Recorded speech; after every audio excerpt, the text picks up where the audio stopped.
ሰይጣን የትኛውን ጸሎት የሚፈራ ይመስላችኋል? ወይ የትኛውን ጸሎት በጣም የሚያስደነግጠው ይመስላችኋል? እንዴት ናችሁ? እኔ ዲያቆን አብርሃም እባላለሁ። የአዲሱ ፔጃችን ነው እንግዲህ ፎሎ እያረጋችሁት እንዲሁም ደግሞ ኮፒ ሊንክ እያረጋችሁት በደንብ እንዲያድግ እንድታደርጉት አስቀድሜ ነግራችኋለሁ። ዛሬ ሰላም ለኪ ስለሚለው ጸሎት ነግራችኋለሁ። አስቀድሜ ግን ሰይጣን የትኛውን ጸሎት ይፈራዋል ብያችኋለሁ።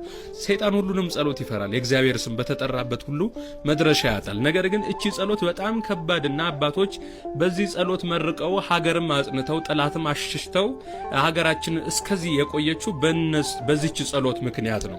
ይሄ ጸሎት የተደረሰው በታላቁ ንጉስ በአጼ ናኦድ ሲሆን እንዴት እንደተደረሰ ልንገራችሁ። እንግዲህ አንድ ወቅት ላይ ቀኑ የእመቤታችን ቀን ልደተ ማርያም እንደሆነ ከጸሎቱ መነሳት እንችላለን። እንግዲህ አንድ ቄስ ተረኛ ነበርና በወቅቱ የረሃብ ዘመን ስለነበር ለቅዳሴ ሲሄድ አንድ መበለት ሴት አግኝቶ እንብላ ትለዋለች። ምግብ እንብላ ስትለው አብሮ መብላት ይጀምራሉ።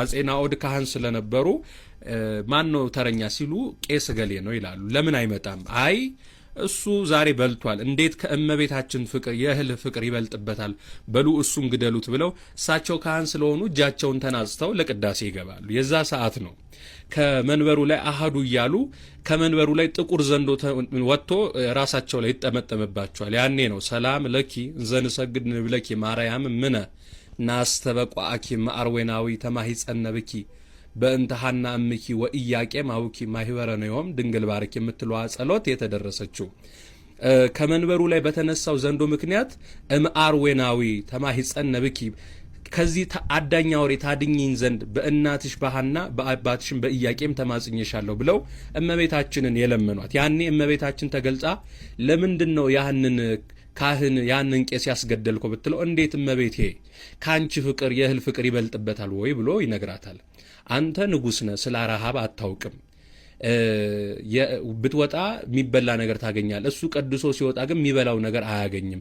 በሉ ሂዱና አድኑት ቢል ያንን ካህን ገለውት ነበር። በዚህ ምክንያትም ይህ ታላቅ ንጉስ አጼ ናኦድ ንስሐ ገብቶ እመቤታችን ቃል ኪዳን ተቀብሏል።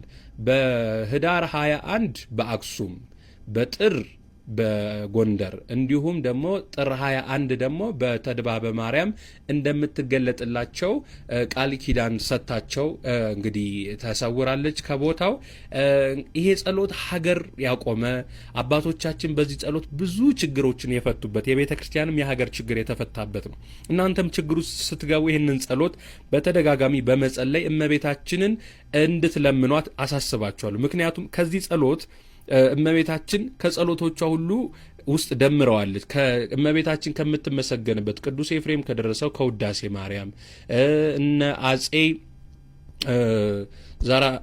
ዘራ ዳዊት እነ አጼ ዘራ ያዕቆብ ከደረሱት ደግሞ ከመልክዓ ማርያም ጋር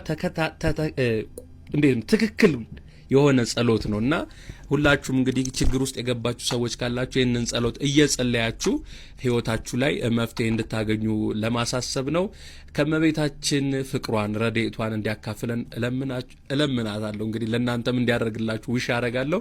መልካም ጊዜ። አደራ ይህን ፔጅ ግን ፎሎ እንድታደርጉት።